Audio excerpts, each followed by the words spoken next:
Hi, I'm Todd Burns with Keg Connection, and today we're going to go over the kegconnection.com cleaning kit. This is a beer line cleaning kit. First I'm going to show you some of the parts of this. We have the cleaning bottle, various parts that we'll show you how to use in a moment. The Brew Clean, which is the cleaning solution we use to clean the lines. It's also the cleaning solution we use to clean all of our kegs. And last but not least, we have the instructions. The instructions are pretty thorough. They have photographs and they'll really help as you go through this. As I'm dealing with primarily a bunch of guys here that don't read instructions, we're also going to do this video to show you. Okay, now we're going to show you how to clean the faucet, which is the first step. I should mention that we've already mixed up the Brew Clean solution. This is the half gallon that's talked about in the instructions. So now what we're going to do is loosen up the faucet with a faucet wrench, and then once you can turn it, you can just use your fingers to turn it, and then you want to totally disassemble this faucet. Keep in mind that every faucet is going to be a little bit different. This is a forward seal creamer faucet made by C.M. Becker, and this is a real common faucet that we sell. This one has actually, we left this for a while to really hoop the part of it fell out there. We left this for a while. You can see it's got some buildup even on the faucet. The lines are also pretty dirty. I've already taken the center part out. All this stuff, it helps to get it clean. Now, I usually like to let it soak a while, and then once I've let it soak a while, I let it soak the whole time I'm doing the cleaning. But once you've let it soak, this comes with a little brush, and you can come in here and get all the different crevices and so forth with the brush. Again, it's always good to let that soak while you're doing the cleaning. Okay, so now what we're going to do, now that we have the faucet off, we're going to connect this piece, and what this does basically, it's got an O-ring in here to seal. It doesn't have to have a great seal because there's no pressure on it, but it'll seal it off so it doesn't drip. And then you've got the threads that are exactly the same as a faucet. So this fits in like a faucet, but it has a nipple on the other end connected to this hose. So you just screw that on. Be careful not to cross thread it. And once it's on there, you can probably do it hand tight. If you feel better about it, you can just tighten it a little more with a faucet wrench. That's up to you. Then you're going to connect the bottle that has the cleaning solution.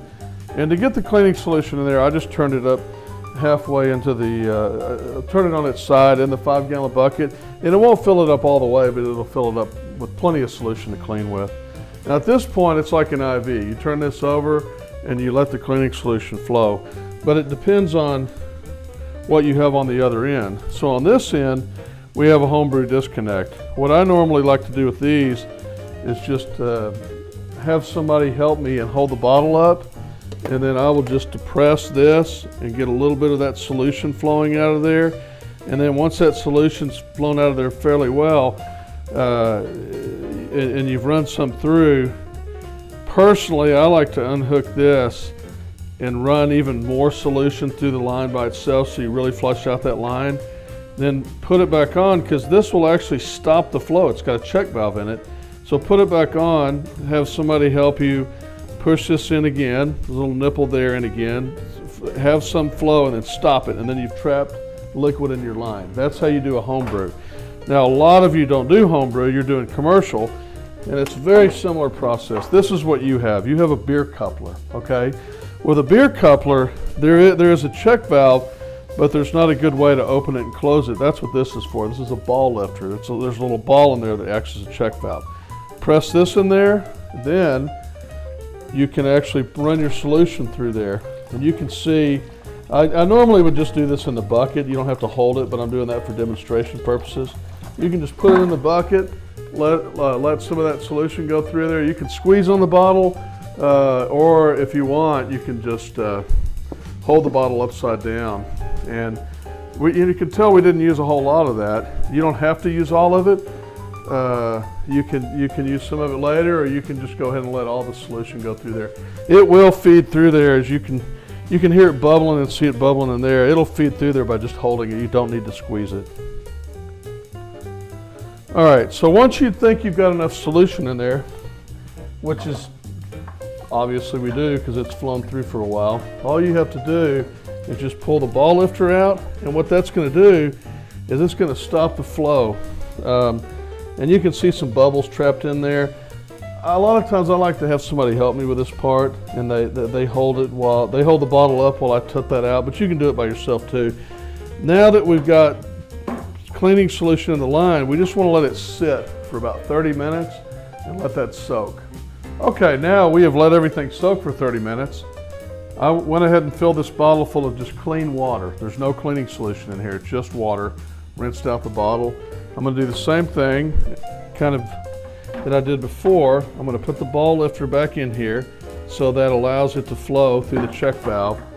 And I'm just going to let this water go through the system.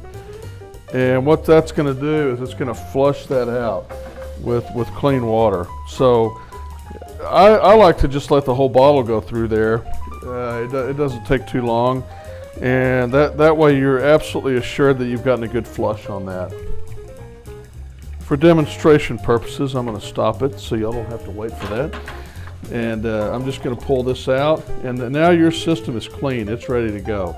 I really recommend that if you have some O-ring lube, you clean these O-rings off here and go ahead and re-lube them. That's always works better to have freshly lubed O-rings when you're tapping kegs. Okay, so now I've taken the faucet out of the cleaning solution, but I want to go back through again and really brush this thing out well.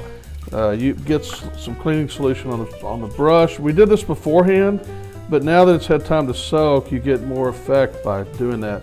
Notice I just popped that O-ring out, not a problem. We'll just put it right back in. One of the things that I like to do actually is go ahead and re-lube the O-rings.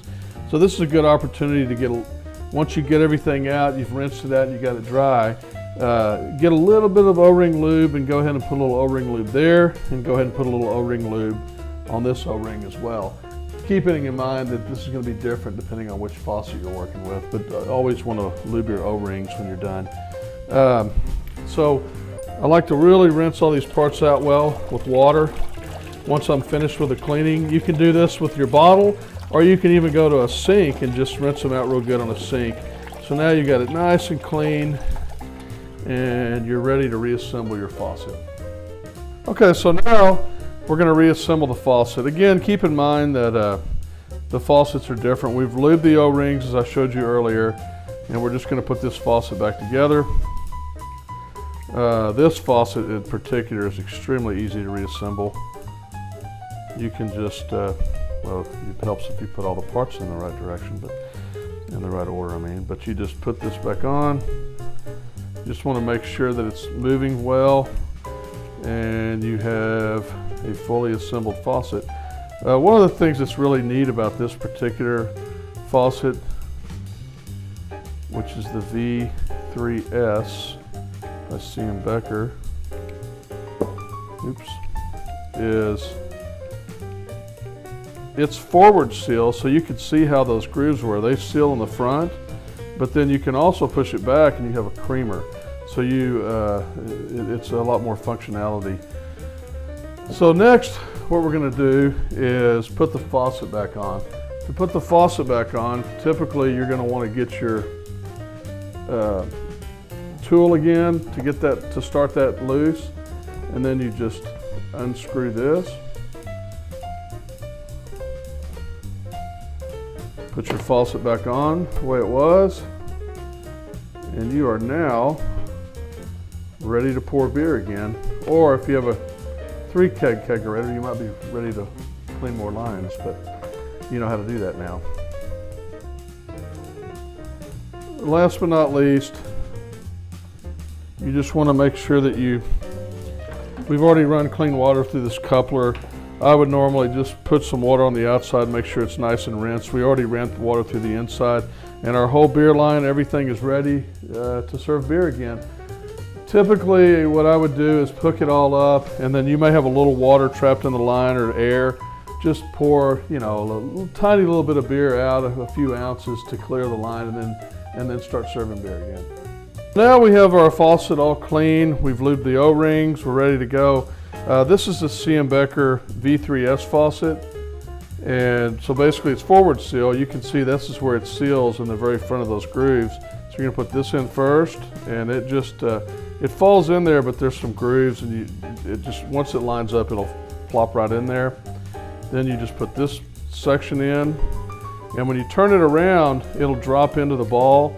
You'll feel it drop in. It's extremely easy to put this faucet together. Then you just put this retainer on here, and last thing is the handle, which will go on here, and you're completely ready to put this back on the kegerator. When you put it back on the kegerator, it's got these little grooves here that need to line up. So when you first start it, you're not going to hit those grooves, so you don't worry about them. Just get the thread started. But once you're going along, you want to kind of look at this faucet, make sure you get it lined up where you want it, and then continue to put it on so that it's good and tight. Once you get to the point where it's completely hand tight, then you can switch over. I'm going to switch around here, and you can finish tightening it with the faucet wrench.